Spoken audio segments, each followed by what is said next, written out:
Welcome to McPlum, simple solutions served daily. In this video, I will show how to make a resume in Notion.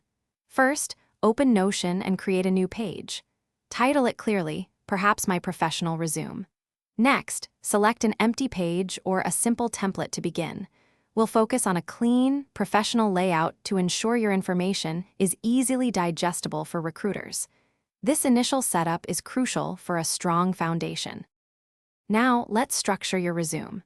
Use Notion's heading blocks, like Heading 1 or Heading 2, to create clear sections such as work experience, education, and skills.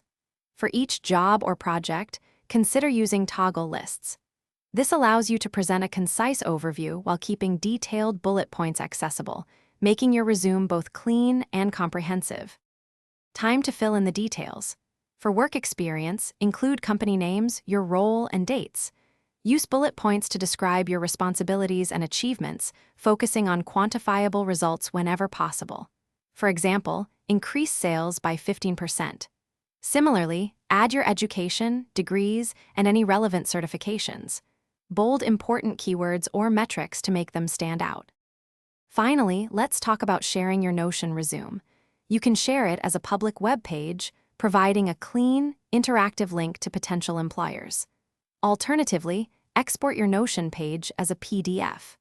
This creates a traditional document, perfect for applications requiring a file upload. Remember to keep your Notion resume updated regularly, ensuring it always reflects your latest achievements. Thanks for watching. Stay juicy and subscribe.